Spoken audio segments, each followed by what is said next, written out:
Troisième et dernière partie de Politicien, votre rendez-vous politique dont le numéro de ce jour est consacré au Burundi. Madame l'ambassadeur Christine Nina Nyonsavier m'a rejoint, ambassadeur extraordinaire et plénipotentiaire de la République du Burundi près la France. Merci de m'avoir rejoint. Jean Minani, ancien président de l'Assemblée nationale, ancien ministre. Merci à vous également d'être resté avec moi. Innocent Banon, politologue, soutien du pouvoir à Bujumbura. Merci à vous. La question principale dont nous allons débattre dans cette partie de l'émission, c'est comment transcender les divergences pour ensemble construire le Burundi de demain. Vous incarnez ici à la fois l'autorité, le gouvernement, mais aussi le Burundi, puisque vous représentez l'ensemble du Burundi à l'étranger. Quelles sont les concessions possibles aujourd'hui pour sortir de l'affrontement perpétuel, pour que les Burundais qui sont en exil puissent rentrer dans leur pays, ils y ont droit eux aussi, pour participer à la construction de votre pays? Merci bien. Je suis heureuse de pouvoir aborder finalement cet aspect de la politique burundaise actuelle. Depuis plusieurs mois déjà, le président de la République n'a cessé de lancer un appel vers la population burundaise qui est à l'extérieur de pouvoir rentrer pour construire le pays.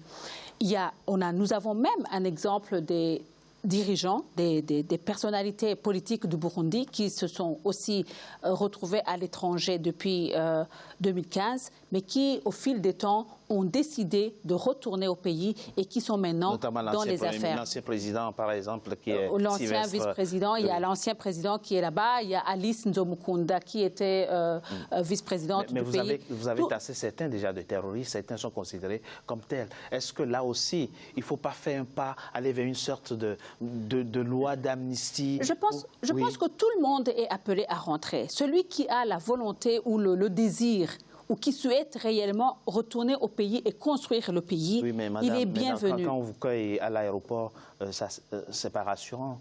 Il faut des gages. Non, il y a des gages. Moi, en tant qu'ambassadeur du Burundi, représentant du gouvernement burundais en Europe, ici, dans un pays européen, oui, je peux dire, par exemple, si le président Minani décide de rentrer demain, il a toute la garantie de retourner. J'accepte d'être témoin. Il décide de rentrer demain, il sera accueilli et sera respecté dans tout ce qu'il va vivre au Burundi. Il a été député, il a été président de l'Assemblée. Il sait, président de l'Assemblée nationale, ancien ministre de la Santé publique. Il sait très bien ce que c'est être aux affaires. Il sait très bien ce que c'est être aux affaires dans le pays. Si lui-même, c'est de lui que ça viendra. S'il dit « je choisis de retourner construire mon pays avec le peuple burundais, avec mon peuple », il sera là. Ce qui est un peu désolant, c'est que la plupart des personnes qui ne sont plus peut-être aux commandes à un certain moment, ils préfèrent se retrouver dans l'opposition.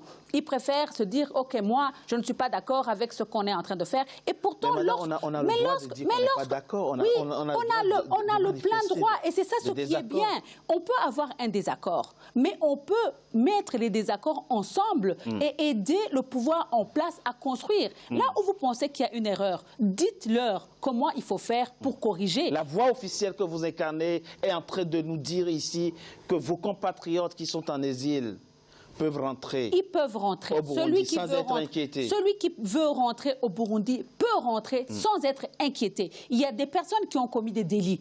Pour que je revienne là-dessus, pour qu'on ne dise pas que j'ai dit des choses qui ne sont pas correctes, ceux qui se reconnaissent dans les délits ou ceux qui sont poursuivis par la justice burundaise, ils se connaissent. Donc, ils savent pourquoi ils sont poursuivis. Mais celui qui ne craint, qui ne se sent pas être impliqué... Les délits d'opinion, tout ça... Non, pas vraiment les délits d'opinion. Non. Pas le désordre, le putsch, par exemple. Un putsch, quand quelqu'un était vraiment impliqué dans le putsch, dans le renversement des institutions, ou bien quelqu'un qui a acheté des armes ou donné des grenades ou envoyé des jeunes ou poussé des jeunes à aller faire le désordre. Ça, ils se reconnaissent. À vos compatriotes qui sont de l'autre côté, mais on peut toujours leur pardonner s'ils sont d'accord. Au Rwanda, en RDC, etc.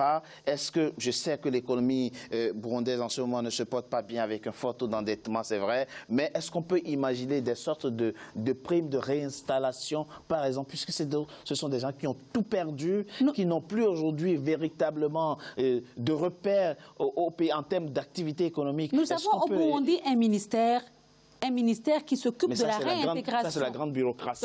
Non, ce n'est pas vraiment la grande bureaucratie. Il y a des institutions, il y a des structures qui ont été mises en place pour accueillir les réfugiés. Moi-même, quand j'étais au pays, je sais que j'ai été à maintes reprises accueillir des réfugiés qui rentraient du Rwanda. J'ai été à la frontière pour accueillir des femmes qui venaient et on les a aidés à s'installer et à retourner dans leur village. Et ce qu'il faut aussi noter, c'est que pendant tous ces temps-là de crise, je me rappelle qu'il y avait eu une instruction formelle du chef de l'État que toute personne qui est partie à l'extérieur, qu'il peut revenir sans problème et va retrouver sa maison intacte et ses choses intactes. Ce qui a manqué, ce sont des gages de sécurité, parce que c'est vrai, une chose est de dire vous pouvez rentrer, une autre chose est d'offrir un environnement sécurisé. Mais ceux qui sont déjà rentrés, c'est une preuve et c'est un gage de sécurité pour ceux qui sont déjà retournés. Très rapidement, merci Madame l'ambassadeur. Très rapidement, Monsieur Minani, vous avez entendu Madame l'ambassadeur apporter, en tout cas, la voix officielle qu'elle incarne,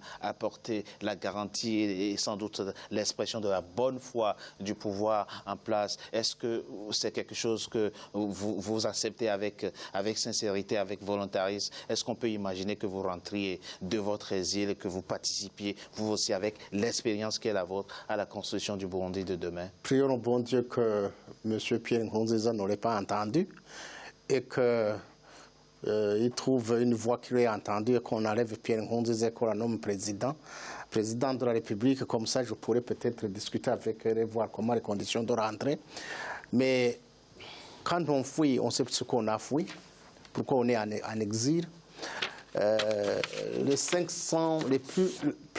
plus de 500 000 personnes qui sont en exil n'ont pas fui pour rien. Ils ont fui en sachant ce qui les ont fait fuir. Aujourd'hui, il faut créer des conditions telles que nous nous sentions en sécurité. Et ça ne peut passer que par une négociation, par un dialogue. Il faut que d'abord Nkurunziza arrête sa mascarade. Et qui convoque sa mascarade. Non, écoutez-moi. Qu'il arrête ça. Parce que s'il continue, comme vous l'avez dit, qu'il n'écoute personne, il va continuer. Non, mais il est président de la République. Il va continuer. En tout cas, je retiens.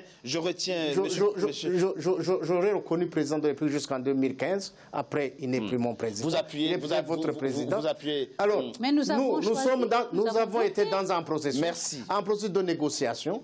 Il faut que ce processus de négociation puisse continuer. Vous redemandez un dialogue inclusif. D'abord qu'il arrête ce qui a été fait. Il ne peut pas appliquer cet accord, cette constitution. Mais c'est la population qui a choisi. 73% de la population. Vous appuyez la bonne foi, les gages de sécurité de la population que qu'on puisse négocier un environnement politique favorable pour pouvoir rentrer et que toutes les garanties soient données à ceux qui rentrent, à ceux qui pourraient rentrer, pour qu'ils ne meurent pas, ils ne soient pas tués. Je pense que vous n'avez... Ces garanties, ce ne sont pas des garanties. Malheureusement, on me signale que notre antenne est passée. Pour une solution pour l'avenir, donc je pense que d'abord l'invitation en tant qu'ambassadeur, c'est-à-dire porte-la-voix du président. Et du reste, moi je voudrais dire, il faut que les Burundais nous fassions violence afin que nous considérions que le Burundi c'est à nous avant tout. Et qu'il faut qu'on cherche un terrain d'entente entre Burundais pour pouvoir avancer, parce que c'est nous qui nous mettons maintenant. Il faut que nous soyons vraiment sincères entre nous, essayons de discuter d'une façon inter-burundais afin qu'on puisse trouver.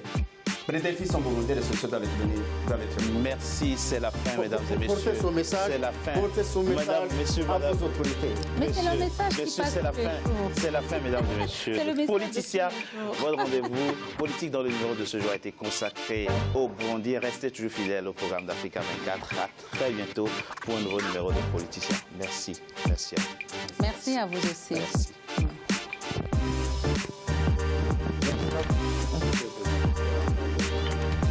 Non, il peut.